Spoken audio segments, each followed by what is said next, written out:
Good morning, dear students. Welcome to the online lecture series of environmental science. In the previous lecture, we were discussing about the consequences or effects of water pollution, and in the previous lecture, we discussed about eutrophication and biomagnification. Today, we will proceed and discuss some other impacts of water pollution. Is already discussed eutrophication and biomagnification. Today we'll discuss how water pollution results reduction of dissolved oxygen in water bodies. As you all know, if a water body receives too much amount of nutrients, say for example nitrates and phosphates, it increases the organic matter content of the water bodies in the form of phytoplankton and hydrophytes, which in turn results too much amount of organic matter accumulation on the water bodies, because after completion of the life cycle either by the phytoplanktons or the hydrophytes or the macrophytes, it results the death of the organism in the form of hydrophytes and phytoplanktons, and it gets accumulated on the bottom of the water, and these organic matter uses the oxygen available in the water body, which is present in the form of dissolved oxygen, and the organic matter so deposited here due to the death of hydrophytes and phytoplanktons results the consumption of oxygen for decomposition process. Decomposition means the organic matter accumulates due to addition of pollutants in the form of nitrates and phosphates in the water body, results the algal blooming and excessive increase in macrophytes in the water bodies, which on death accumulates on the bottom of the water body, and such macrophytes the plants uses dissolved oxygen present in the water bodies for their decomposition processes, and results reduction of oxygen in the water bodies. Then we have increase in BOD. If we discuss about the BOD, what actually BOD is, we say biological oxygen demand. This is actually biological oxygen demand. Biological oxygen demand is the water body is having so many organisms in it which require oxygen for their respiration. Say for example, before receiving a pollutant by the water body, a water body is having an oxygen of, for example, 14 milligrams per liter.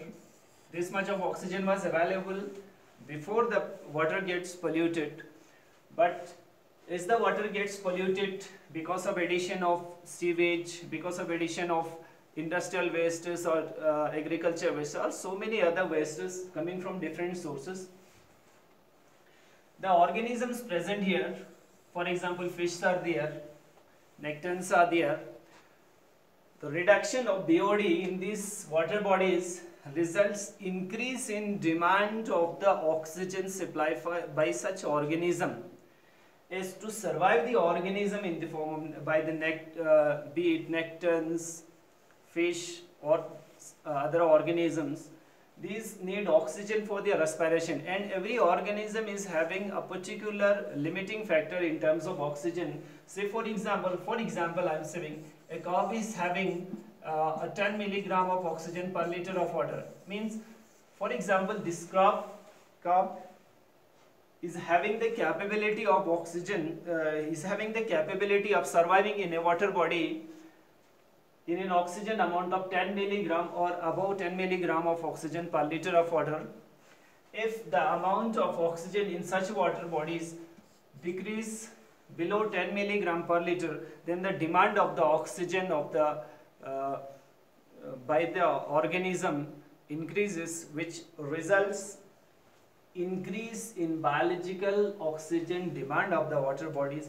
I simply say increase in BOD means the amount the water body has got already polluted, because the demand of the oxygen is very much high in the water bodies. Then we have COD. COD is the chemical oxygen demand by the water bodies. As we are adding so much amount of chemicals through different sources, say for example we have different industries, pharmaceutical industries, tanneries are there, and so many other factories are there which are releasing different nature of chemicals in the water bodies, and after reaching these chemicals in the water bodies, these are supposed to get decomposed, and for decomposition they also need oxygen for the same. Hence the less availability of the oxygen in the water body means means more demand of oxygen by the chemicals present in the water body to decompose itself. Hence less availability of the oxygen means more amount of chemical oxygen demand. The oxygen demand by the chemicals present in the water bodies to decompose themselves. Then we have effects on aquatic food chain. For example, we have an aquatic food chain in the water body. For example, we have we have phytoplankton, we have zooplankton, we have small fish, we have large fish.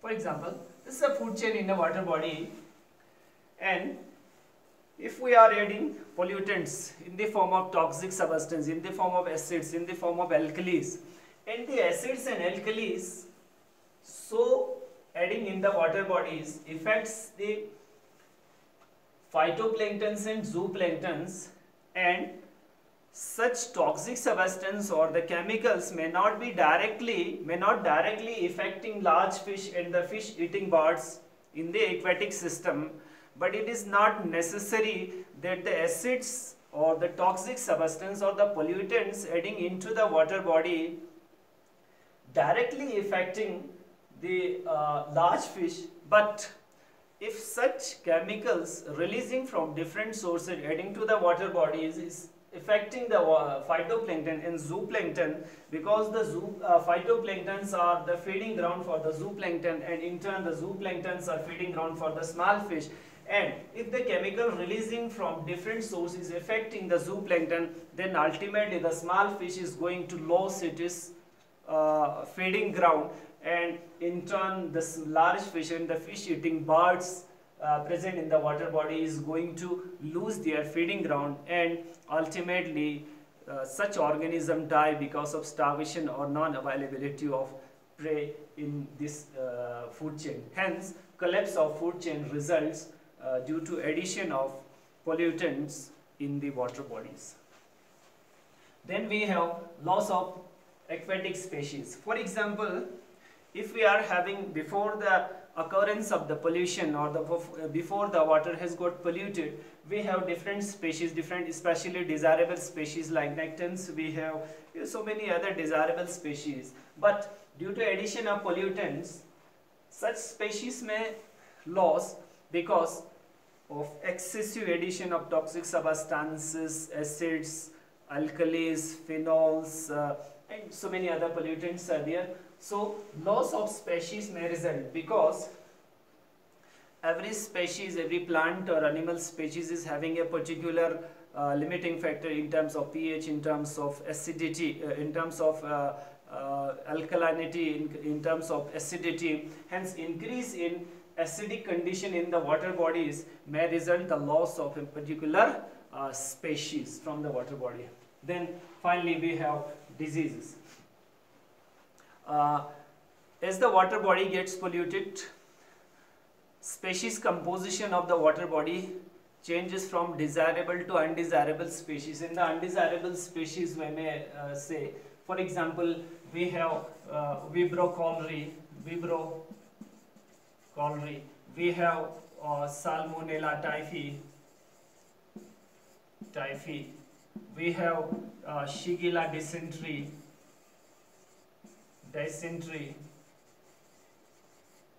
we have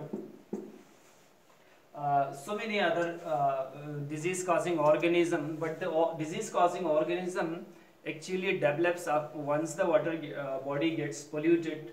It means once the water body gets changed from oligotrophic to mesotrophic to eutrophic to diastrophic stage, and consumption of such water from such contaminated water bodies may result the disease like cholera, typhoid and dysentery, because of presence of the strains or the species of these pathogenic organism in the water bodies, which has actually got due to the pollution of the water bodies. These were some of the impacts of the water pollution on the water bodies, which actually receives the pollutant from different sources. So whatever responsibility comes here to check discharging or emitting the water pollutants into the nearest water bodies. So what we are supposed to do as a human being, we are supposed to check release of pollutants into the nearest water bodies, be it releasing from the domestic sources or industrial source, by giving awareness to the mass, by giving awareness to the people, by giving awareness to the students in the community, so that the water bodies are polluting in an alarming rate may get checked, may get restored, may get maintained for our future generation. Hope you understand the impacts of the water pollution. In the next very lecture, we will discuss about some other topic. Till then, stay home, stay safe, best of luck.